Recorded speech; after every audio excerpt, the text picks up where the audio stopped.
On va continuer sur cette thématique d'Abraham. Abraham, qui est passé de la fébrilité à la foi, nous l'avons vu la dernière fois, cet homme qui a reçu, dans Genèse 12, versets 1 à 9, je dirais que c'est le texte majeur concernant la vie d'Abraham. C'est ce passage dont la plupart des pasteurs parlent quand ils évoquent sa vie, avec ce père des croyants. On l'appelle le père des croyants, le père de la foi. Et il a reçu un jour cet ordre de la part de Dieu: va-t'en de ton pays, va-t'en de ton pays. L'Éternel dit à Abraham, Genèse 12, verset 1 à 9, va-t'en de ton pays, de ta patrie, de la maison de ton père, dans le pays que je te montrerai. Je ferai de toi une grande nation, je te bénirai. Je rendrai ton nom grand, tu seras une source de bénédiction. Amen. Dieu l'appelle à quitter Our en Chaldée. Our veut dire étincelant. C'est la signification du nom. Une ville flamboyante, une ville pleine de séduction, pleine d'attrait, mais aussi pleine de perversité, pleine de corruption, pleine d'idoles. Et si Abraham veut entrer dans sa destinée, il doit tourner le dos à cette ville, obéir à l'ordre de Dieu et avancer par la foi sans trop savoir ce qui l'attend. Mais comme il sait que son Dieu est bon et qu'il a eu la révélation de l'Éternel, il sait que ce que Dieu a en réserve pour lui est très bon. Donc il lui fait confiance. Va-t'en de ton pays. Une tournure hébraïque littérale ancienne, où nous trouvons dans une vieille Bible hébraïque, j'en ai parlé la dernière fois. Rapidement, je refais le résumé de la dernière fois, où dans cette Bible hébraïque, on trouve ces mots: va pour toi, quitte ton pays, va pour toi. En fait, quand Dieu nous dit de quitter quelque chose, c'est pour nous, c'est pour notre bien. Amen. Jamais pour nous ennuyer. Non, si Dieu nous dit quitte ton pays, quitte Our, quitte cette ville éclatante, étincelante, pleine de séduction, fascinante, puisqu'elle signifie aussi, Our signifie éclat, feu, flamme. Ça, j'ai dit, dimanche matin, c'est un culte de feu. Mais pas le feu de Our, le feu du ciel. Amen. On ne veut pas le feu qu'il y a dans le monde. On veut le feu qui vient du ciel. Quand j'ai dit à l'équipe des chantres ce matin, brûlez sur l'estrade, elles m'ont regardé avec des grands yeux, se demandaient ce que j'étais en train de dire. Je dis, mais non, rassurez-vous. Ce qu'on veut, c'est que vous brûliez du Saint-Esprit. Amen. Comme le disait un vieux revivaliste, brûlez et on viendra vous voir brûler. Si tu brûles spirituellement, eh bien ceux du dehors qui cherchent le feu du royaume de Dieu sauront où le trouver. Donc il a quitté Our. Va pour toi. En fait, va pour toi, va pour ta destinée. Va pour ta descendance, parce que je ferai de toi une grande nation. Voilà mon projet, c'est le projet de Dieu. Je vais faire de toi une grande nation.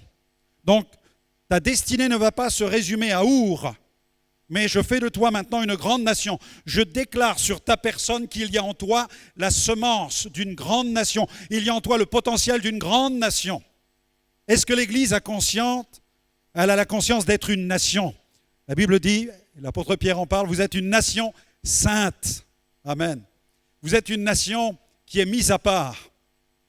Nous, on n'a pas besoin d'aller voter pour celui qui sera le chef de l'Église de Jésus. Vous êtes d'accord? C'est pourquoi la Bible dit vous êtes une nation sainte. Le mot saint, en grec comme en hébreu, nous parle d'être mis à part pour quelque chose. Et Dieu nous dit dans sa parole, vous êtes une nation sainte dans le sens où vous êtes un peuple, mais vous êtes mis à part, vous n'allez pas fonctionner comme le monde fonctionne. Parce que votre chef, c'est Jésus, c'est lui qui vous a bâti en tant que peuple.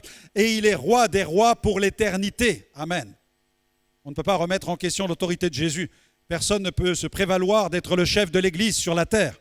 On sait que certains le font. Mais dans les Écritures, le chef de l'Église s'appelle Jésus. Amen. Il a dit, je bâtirai mon Église. Et les portes du séjour de mort ne prévaudront point contre elle. Donc on ne va pas se précipiter aux urnes à un moment bien précis de l'année pour aller voter sur celui qui va diriger l'Église du Seigneur Jésus. C'est Jésus le chef de son Église et il va la bâtir, soyez-en sûrs. C'est pourquoi ne doutez pas de la destinée qui est tracée dans la parole concernant son Église. Peut-être qu'on peut trembler pour la destinée d'une communauté. Parfois, nous pouvons trembler pour la destinée d'une église locale, pour la destinée d'une organisation chrétienne, la destinée d'un mouvement. Mais n'oublions jamais, ne perdons jamais de vue que celui qui préside non seulement à la destinée des peuples et à la destinée de l'église, c'est le chef de l'église qui s'appelle Jésus. Et les portes du séjour des morts ne pourront pas prévaloir contre elle, quelle que soit la nature de ces portes. Que ce soit la persécution, que ce soit l'athéisme. Non, Jésus a dit, je bâtirai mon église quels que soient les lieux, quels que soient les temps, quels que soient les terrains. Il est le bâtisseur de l'Église. Alléluia. Et c'est important que chaque chrétien considère que Jésus est son chef. Votre pasteur n'est pas votre chef, je ne suis pas votre chef, je ne suis le chef de personne, j'essaye d'être le chef de moi-même. Mais mon chef à moi, c'est Jésus. Votre chef à vous, c'est Jésus. On a le même Seigneur. C'est celui qui est notre chef. Nous avons simplement des fonctions différentes. Mais celui qui gouverne l'Église, c'est le Seigneur Jésus. Amen. Et lui, il est notre bon berger. Je suis le berger de l'Église, mais je n'oublie jamais que je suis une brebis du Seigneur. Amen. Parfois, les bergers oublient qu'ils sont des brebis. C'est pourquoi priez pour moi. Parce que si j'ai la fonction de berger parmi vous, n'oubliez jamais que je suis une brebis qui a besoin des soins du berger aussi. Alléluia. Dieu soit loué. Va-t'en de ton pays. Et là, on va continuer. On a vu le premier point. Il va s'afficher. Le premier point était celui-ci. Les bénédictions spéciales accompagnent ceux qui marchent par la foi. C'est ce que nous avons vu la dernière fois. Ce matin, nous allons voir maintenant l'accès aux promesses de Dieu implique un total abandon.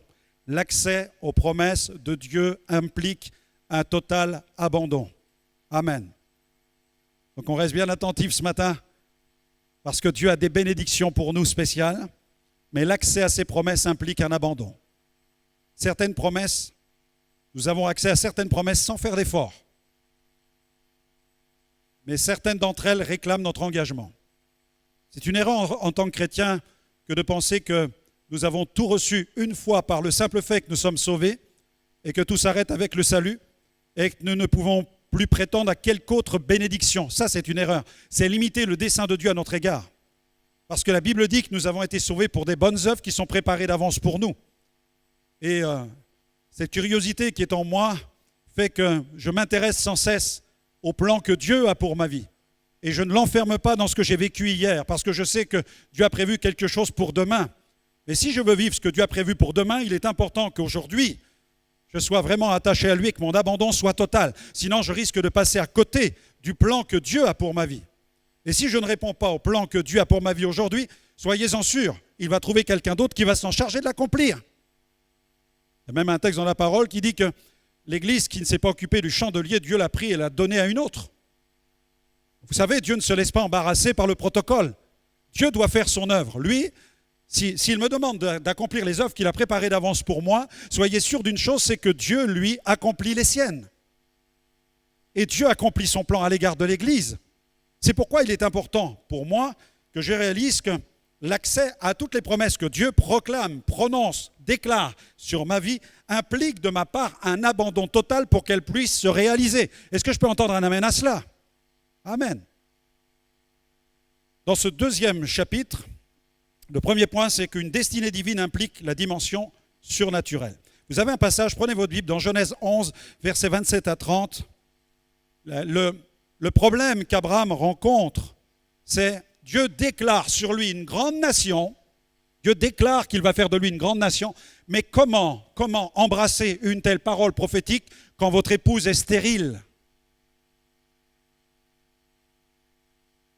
Genèse 11, 27 à 30. Térakh, âgé de 70 ans, engendra Abraham, Nachor et Haran. Voici la postérité de Térakh. Térakh engendra Abraham, Nachor et Haran. Haran engendra Lot. Haran mourut en présence de Térakh, son père, au pays de sa naissance, à Our en Chaldée. Abraham et Nachor prirent des femmes. Le nom de la femme d'Abraham était Sarai, et le nom de la femme de Nachor était Milka, fille d'Haran, père de Milka et père de Jisca. Sarai était stérile, elle n'avait point d'enfant.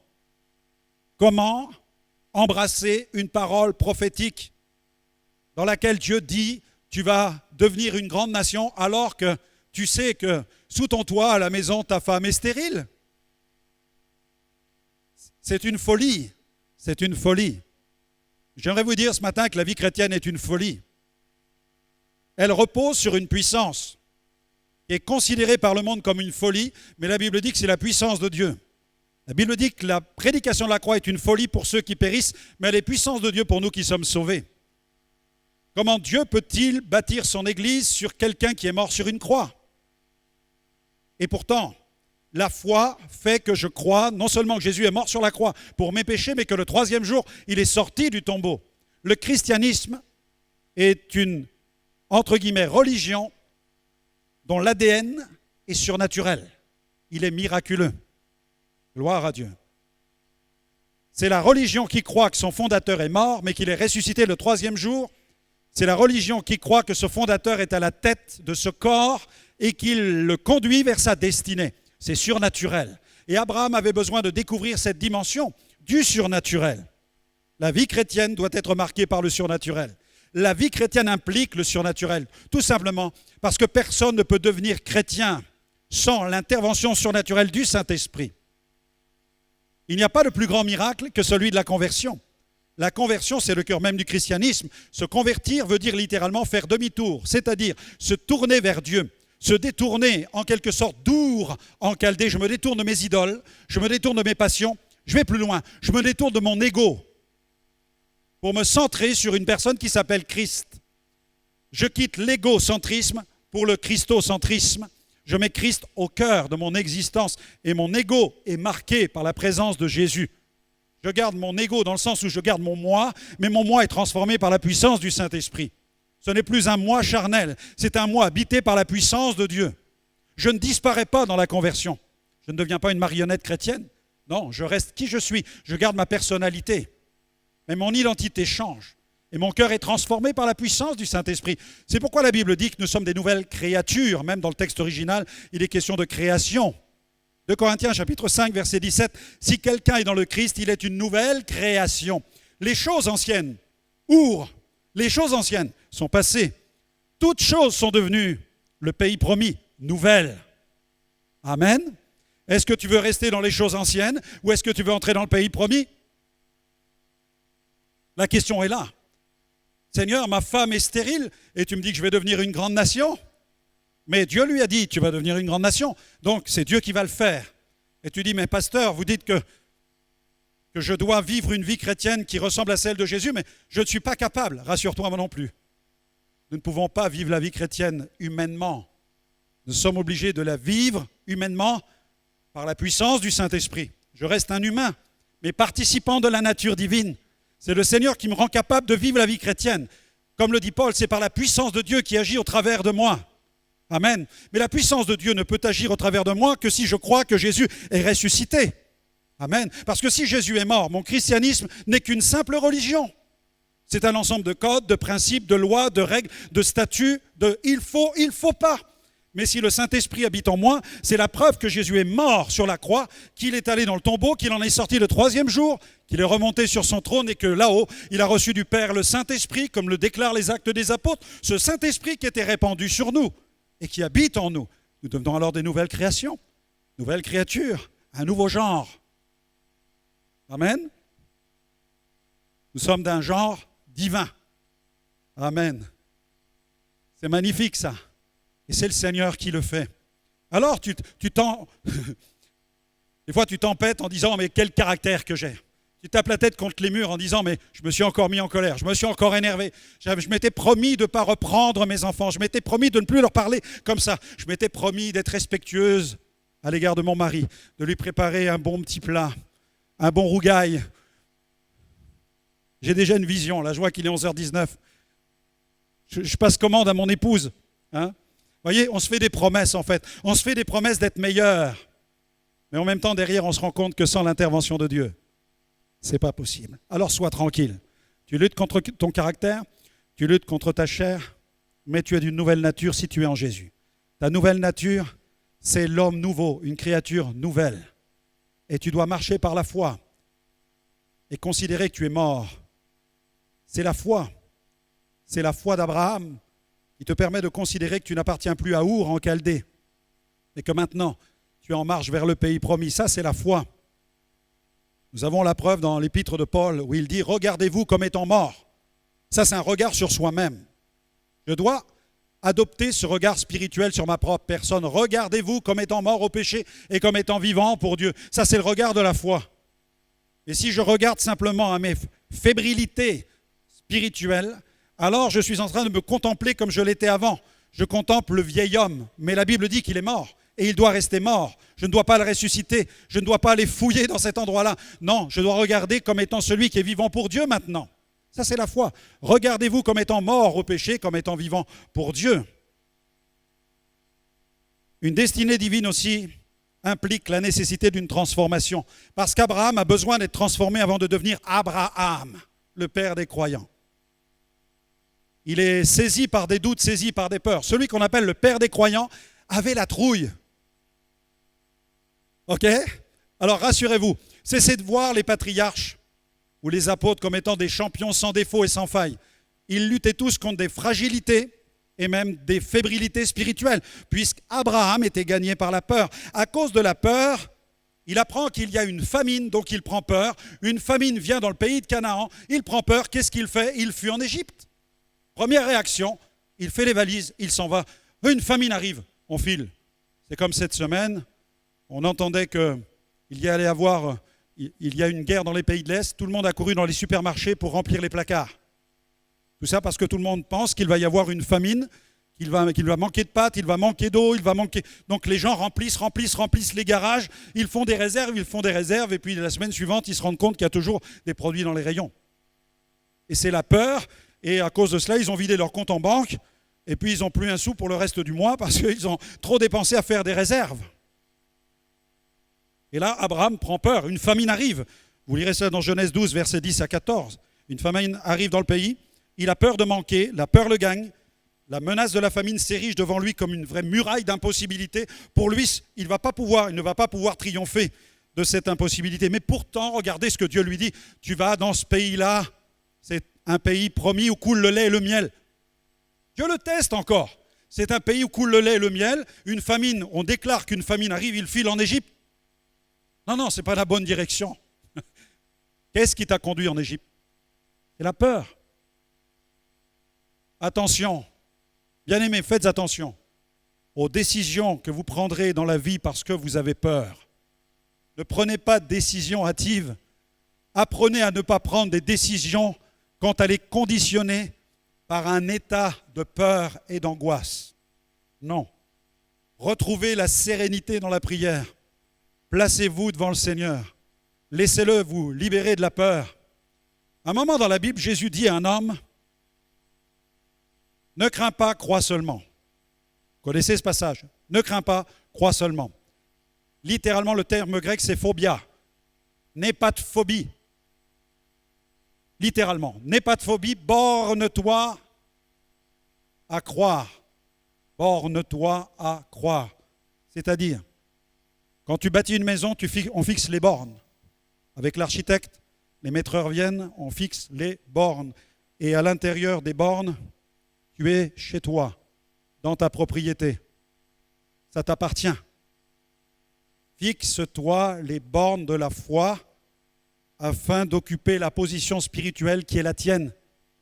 Tu dois être chez toi, dans le sens où tu dois être l'enfant de Dieu au contrôle de la situation, comme le propriétaire est au contrôle du terrain qui est borné. N'aie pas de phobie, crois seulement. Et Abraham a besoin de trouver cette confiance en Dieu. Dans le psaume 33, versets 18 à 19, regardez ce passage, psaume 33, 18 à 19. « Voici l'œil de l'Éternel est sur ceux qui le craignent. » Alors si tu as peur de la famine, si tu as peur de tout ce qui peut arriver sur l'Europe, on peut, vu les événements actuels, être gagné par des sentiments de peur et d'angoisse. Nous le voyons partout autour de nous. Les discours qui nous envahissent par des messages d'angoisse, des messages de peur.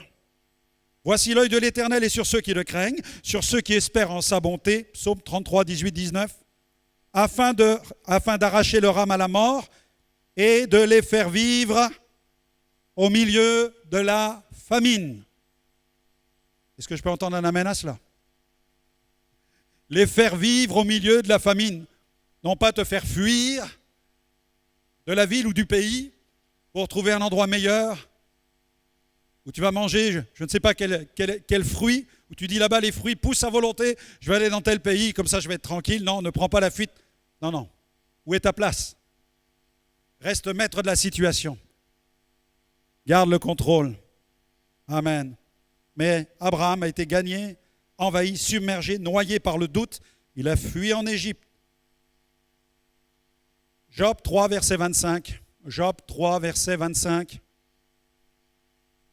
Ce que je crains, c'est ce qui m'arrive. Ce que je redoute, c'est ce qui m'atteint. Attention à la crainte, attention à la peur. La crainte, la peur, c'est l'équivalent de la foi. C'est l'équivalent de la foi, mais à l'envers. Ce que je crains, ce que je redoute, c'est ce qui m'arrive. Je sème la semence de doute, je sème la semence de crainte, je récolte quoi? Je récolte quoi? Des problèmes. C'est ce qui m'arrive. Le fruit sera le fruit de la crainte et du doute. Ce que je crains, c'est ce qui m'arrive. C'est toxique. C'est une foi complètement à l'envers. Et il faut faire, je dirais, rétro-pédalage dans la foi et revenir dans la parole de Dieu, parce que la foi vient de ce qu'on entend, et ce qu'on entend vient de la parole de Christ. Amen. Tu peux consulter la radio, tu peux regarder les médias, mais que ta foi ne se construise pas sur tout ce que les médias font, nous communiquent. On ne peut pas baser sa foi sur la radio, on ne peut pas baser sa foi sur les fake news. Attention à toutes les vidéos qui circulent, tous les vidéomontages erronés, trafiqués, où on met même le visage de certaines personnes et on les fait même parler. Vous croyez que la personne est en train de dire certaines choses? Il y a beaucoup de manipulation. Le seul endroit où vous ne serez pas manipulé, c'est dans la Bible, la parole de Dieu. Parce que la parole de Dieu est vérité. Amen. C'est pourquoi soyons des enfants de Dieu de la parole. Une destinée divine implique la nécessité d'une transformation surnaturelle. À cause de la peur, il a fui en Égypte. À cause de la peur, il a entretenu une ambiguïté à l'égard de Sarah. Arrivé en Égypte, il prend peur. Alors, il pense qu'il va régler ses problèmes. Allez, la famine arrive. Alors que Dieu dit, va dans ce pays, je te le donne, c'est un pays où coule le lait et le miel. Au lieu de croire que Dieu va pourvoir à ses besoins dans le pays de Canaan, bien que la famine arrive, au lieu de croire que Dieu, justement, lui témoignera de sa fidélité alors que la famine arrive dans le pays, il va en Égypte, et là, il pense qu'il va être tiré d'affaire, mais il va récolter d'autres problèmes. Il va récolter la semence de sa crainte et de sa peur. Arrivé là-bas, il discute avec les anciens d'Égypte, il sait qu'il y a un pharaon, mais le problème, c'est que sa femme est belle. Il aurait peut-être préféré qu'elle ne le soit pas. J'en sais rien. Mais en tout cas, son problème, c'est que sa femme est belle. Et il se dit, maintenant, j'ai un problème, ma femme est belle. Et là-bas, elle va être convoitée. Certains vont la convoiter. Peut-être que les anciens du pays vont la convoiter. Peut-être même que Pharaon va la convoiter. Donc, il a peur, il est gagné par la peur. Et on sait que le roi d'Égypte, Pharaon, avait son harem. Alors, il aurait bien voulu l'ajouter à son harem. C'est ce qu'il a tenté de faire. En troquant avec quelques brebis, quelques boucs, quelques chameaux, quelques ânes, quelques serviteurs. Il a fallu qu'Abraham pèse la beauté de Sarah, mais en même temps, il n'a pas réglé son problème parce qu'il ne fallait pas que Sarah tombe dans les bras de Pharaon et que le fils de la promesse soit transformé par un fils de Pharaon. C'est pourquoi la peur est très mauvaise conseillère. L'angoisse est très mauvaise conseillère. Il est important de rester dans cette foi. La situation lui a échappé et la destinée future prophétisée était menacée.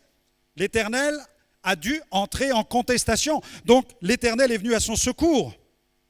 Il va frapper d'une grande plaie la maison de Pharaon, qui découvre que Sarah est la femme d'Abraham, pas seulement une demi-sœur, mais c'est aussi la femme d'Abraham. Il n'avait pas menti en disant que c'était une demi-sœur. Il n'a pas menti. Il a entretenu l'ambiguïté, tout simplement.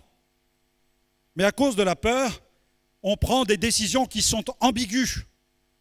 Mais la Bible dit que ton oui soit oui, que ton non soit non. Le reste, ça vient du diable. Et l'enfant de Dieu ne doit jamais évoluer dans des eaux troubles. Il doit marcher dans la lumière. C'est le meilleur moyen de savoir où est Dieu quand je marche dans la lumière. Parce que lorsque je marche dans les ténèbres, je dois être sûr d'une chose, Dieu n'y est pas. Donc je dois apprendre à marcher dans la lumière avec le Seigneur. Abraham sait qu'une glorieuse destinée repose sur lui et sur Sarah. Mais il sait que maintenant, la situation lui a échappé. Le recours à la ruse fut la conséquence de la peur. Finalement, le stratagème est démasqué, il est chassé du pays. C'est un signe d'incrédulité, c'est une faillite sur le plan spirituel. Le père des croyants est chassé du pays d'Égypte parce qu'il a entretenu une ambiguïté. Il a besoin de grandir dans la foi. Il a besoin d'être transformé. Et il arrive que Dieu permette des crises. Bien-aimés, il arrive que Dieu permette des crises pour nous replacer sur la bonne trajectoire, nous recentrer sur cette relation avec le Seigneur Jésus. Alors rassurez-vous, il vous est arrivé de faire des erreurs, s'il vous est arrivé de commettre des péchés, de faire des mauvais choix, ne tombez pas dans le piège de vous autoflageller. Ce n'est pas le cœur de l'Évangile. Dans le message que nous prêchons, c'est un message vraiment de grâce. Si quelqu'un a péché, je le dis ce matin, si quelqu'un a péché, nous avons quoi? Un avocat auprès du Père, Jésus-Christ le juste. Apprends de ta chute, apprends de tes erreurs, apprends de tes mauvais choix. Ne reproduis pas les mêmes erreurs. Apprends la sagesse. Approche-toi de l'avocat, demande-lui pardon. Si nous confessons nos péchés, il est fidèle et juste pour nous les pardonner, premièrement. Deuxièmement, pour nous purifier de toute iniquité. Et si tu es purifié, nous le déclarons, tu es pur. Tu es pur. Si tu es pur, toute accusation vient du diable. Ne te laisse pas accuser par le diable. Non, relève la tête, sois transformé, comme Abraham l'a été par ses différentes rencontres avec Dieu. Dans 1 Pierre chapitre 2, prenez votre Bible, 1 Pierre 2, versets 1 à 2, l'apôtre Pierre fait une déclaration. 1 Pierre 2, versets 1 à 2, et là j'exhorte chaque enfant de Dieu. Je nous exhorte tous. Rejetant donc toute malice et toute ruse. Rejette ça de ta vie. N'essaie pas d'emprunter des chemins avec les zones grises. Rejetant toute malice et toute ruse, la dissimulation, l'envie et toute médisance. Désirez comme des enfants nouveau-nés le lait spirituel et pur, afin que par lui, vous croissiez pour le salut. Amen. C'est le plan de Dieu. C'est que nous puissions grandir avec le Seigneur. Et puis je terminerai par ce point qui touche à sa relation avec son neveu. Abraham doit apprendre à ne pas entretenir d'ambiguïté, à ne pas se laisser contrôler par la peur. Mais il doit aussi apprendre quelque chose, c'est assumer ses responsabilités. Nous devons apprendre dans la vie à assumer nos responsabilités. Ne laisse pas la peur contrôler ton existence. Ne laisse pas une vision être criquée, devenir cet entonnoir dans lequel tu ne trouveras pas d'issue. Mais dis-toi que ton Dieu est grand, qu'il a une grande vision pour ta vie, qu'il a une grande vision pour ta destinée, que s'il t'a fait des promesses, il les réalisera.